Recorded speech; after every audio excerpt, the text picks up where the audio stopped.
Number 7. Viruses are acellular, meaning they are biological entities that do not have a cellular structure.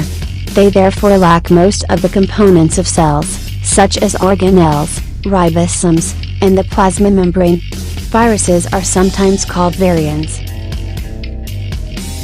A virion is a complete virus free in the environment. A virion consists of at least a nucleic acid core and an outer protein coating or capsid. Sometimes a virus will have an outer envelope made of protein and phospholipid membranes derived from the host cell. Viruses may also contain additional proteins, such as enzymes. The most obvious difference between members of viral families is their morphology, which is quite diverse. An interesting feature of viral complexity is that the complexity of the host does not correlate with the complexity of the virion. Some of the most complex virion structures are observed in bacteriophages, viruses that infect the simplest living organisms, bacteria. Viruses are composed nucleic acid, proteins and, in some cases, lipids as well. Nucleic acid, which can be either DNA or RNA, encodes the genetic information that is necessary to make copies of the virus. The nucleic acid is surrounded by a protective protein coat, called a capsid. Some viruses are also surrounded by an outer membranous layer, called an envelope, made of lipid and protein.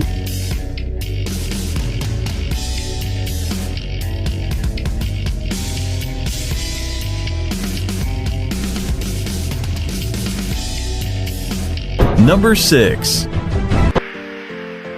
The adenovirus is usually responsible for the common cold, sore throat, bronchitis, diarrhea, pneumonia, and pink eye. With a healthy immune system, these symptoms are usually mild and pass quickly. Although serious illness is less common, people who have a weakened immune system or existing respiratory or cardiac disease are at a higher risk of developing severe infections. The adenovirus is spread by close personal contact with others, like shaking hands or touching, coughing, sneezing, or touching an object or surface that has the virus. Then touching your mouth, nose, or eyes can also transmit the virus. Some cases have even been found to have spread from touching another person's stool, such as during diaper changing.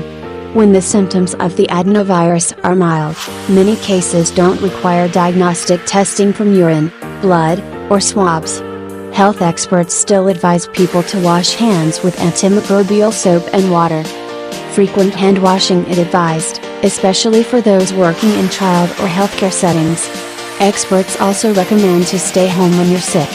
Avoid sharing cups and eating utensils as well as kissing or close contact with others until your symptoms pass.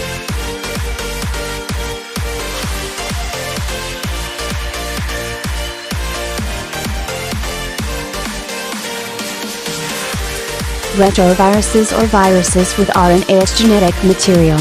They belong to the family Retroviridae of retroviruses. Once it has infected a cell, it converts its RNA into DNA by reverse transcription. This viral DNA is then inserted into the DNA of the host cell where it starts replicating.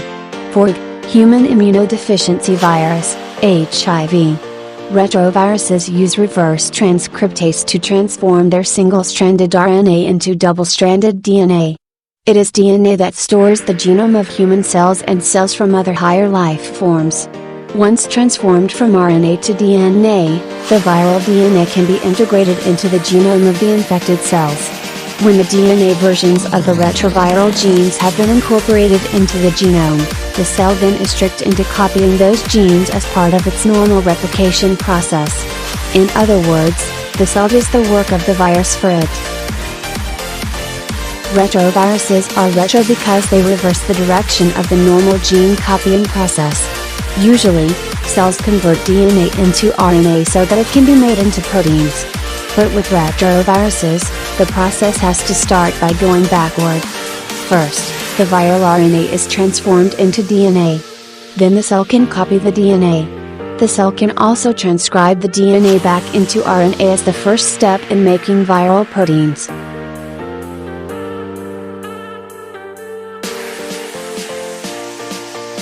Number 5.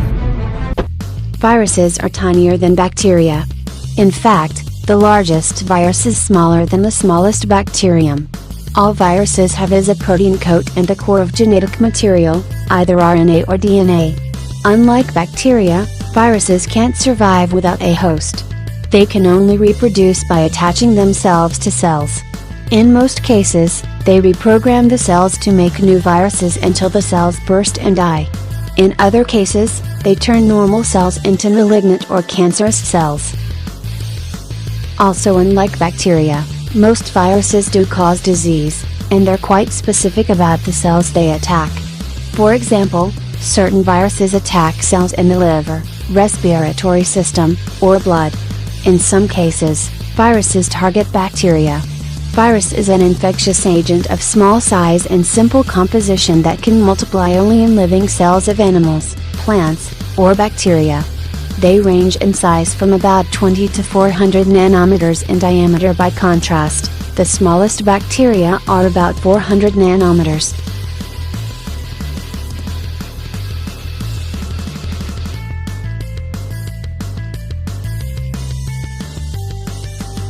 Number 4. First observed in 1992, Acanthamoeba polyphagomemovirus, APMV, presents an interesting story of scientific inquiry. During the investigation of a pneumonia outbreak, researchers noticed particles resembling gram-positive bacteria residing within amoebae isolated from a water cooling tower. Because other bacterial species that cause pneumonia, like Legionella pneumophila, reside within amoebae, the investigators hypothesized that they had found another pneumonia-causing bacterium. Subsequent research, however, shows that they had identified not a bacterium, but a giant virus. Indeed, the most dramatic feature of this virus is its size.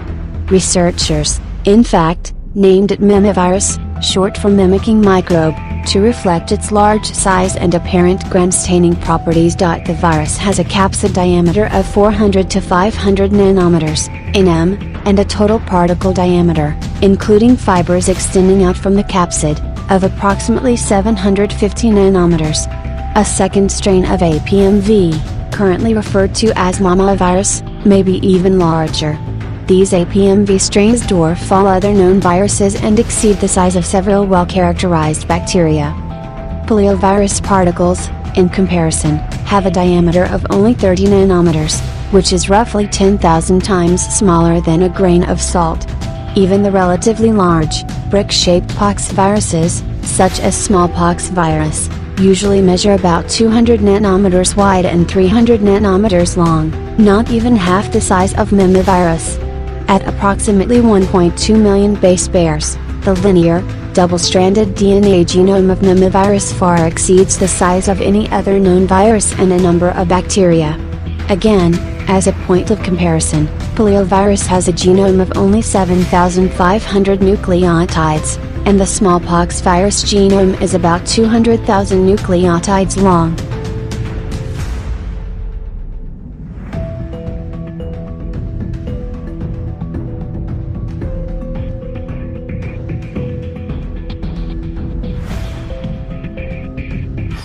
Number 3.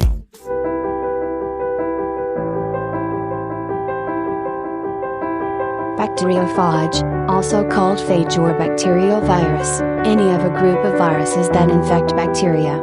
Bacteriophages were discovered independently by Frederick W. Taut in Great Britain, 1915, and Felix Terrell in France, 1917. Terrell coined the term bacteriophage, meaning bacteria eater, to describe the agent's bactericidal ability. Bacteriophages also infect the single-celled prokaryotic organisms known as archaea. Thousands of varieties of phages exist, each of which may infect only one type or a few types of bacteria or archaea. Phages are classified in a number of virus families, some examples including Viridae, Microviridae, Rotaviridae, and Tectiviridae. Like all viruses, phages are simple organisms that consist of a core of genetic material, nucleic acid, surrounded by a protein capsid. The nucleic acid may be either DNA or RNA and may be double-stranded or single-stranded. There are 3 basic structural forms of phage: an icosahedral, 20-sided, head with a tail, an icosahedral head without a tail, and a filamentous form. During infection, a phage attaches to a bacterium and inserts its genetic material into the cell. After that, a phage usually follows one of two life cycles: lytic, virulent, or lyogenic, temperate. Lytic phages take over the machinery of the cell to make phage components. They then destroy, or lyse, the cell, releasing new phage particles. Lyogenic phages incorporate their nucleic acid into the chromosome of the host cell and replicate with it as a unit without destroying the cell. Under certain conditions, lyogenic phages can be induced to follow a lytic cycle. Other life cycles, including pseudolysogeny and chronic infection, also exist. In pseudolysogeny, a bacteriophage enters the cell but neither co-opts cell replication machinery nor integrates stably into the host genome. Pseudolysogeny occurs when a host cell encounters unfavorable growth conditions and appears to play an important role in phage survival by enabling the preservation of the phage genome until host growth conditions have become advantageous again. In chronic infection, new phage particles are produced continuously over long periods of time but without apparent cell killing.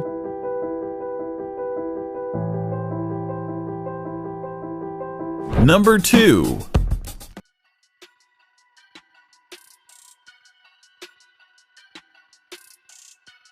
HIV is the virus that causes AIDS.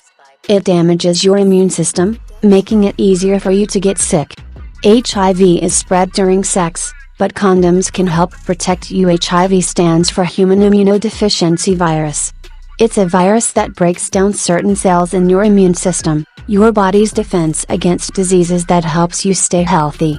When HIV damages your immune system, it's easier to get really sick and even die from infections that your body could normally fight off. About 1.1 million people in the US are living with HIV. And more than 38,000 new infections happen every year. Most people with HIV don't have any symptoms for many years and feel totally fine, so they might not even know they have it. Once you have HIV, the virus stays in your body for life. There's no cure for HIV, but medicines can help you stay healthy. HIV medicine lowers or even stops your chances of spreading the virus to other people.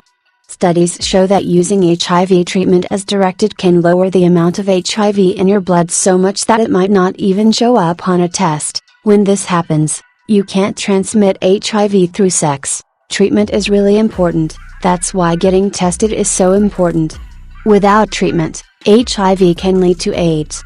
But with medicine, people with HIV can live long, healthy lives and stop the spread of HIV to others. HIV is carried in semen, cum, vaginal fluids, anal mucus, blood, and breast milk. The virus gets in your body through cuts or sores in your skin, and through mucous membranes, like the inside of the vagina, rectum, and opening of the penis. HIV isn't spread through saliva, spit, so you can't get HIV from kissing, sharing food or drinks, or using the same fork or spoon. HIV is also not spread through hugging, holding hands, coughing, or sneezing. And you can't get HIV from a toilet seat. A long time ago, some people got HIV from infected blood transfusions. But now, giving or getting blood in medical centers is totally safe. Doctors, hospitals, and blood donation centers don't use needles more than once, and donated blood is tested for HIV and other infections. Number 1. Strictly speaking, viruses can't die, for the simple reason that they aren't alive in the first place. Although they contain genetic instructions in the form of DNA, or the related molecule, RNA, viruses can't thrive independently. Instead, they must invade a host organism and hijack its genetic instructions. That said, it makes sense to talk of how long viruses can remain viable and capable of infection. Some, including the influenza virus, and HIV, the virus responsible for AIDS, can't survive for more than a few hours outside a host organism unless kept under carefully controlled conditions. But others, notably the deadly smallpox virus, can easily remain infectious for years. Historians now believe that dormant smallpox viruses brought to Australia by British doctors in 1787 could have caused a mass outbreak of smallpox among Aborigines 2 years later.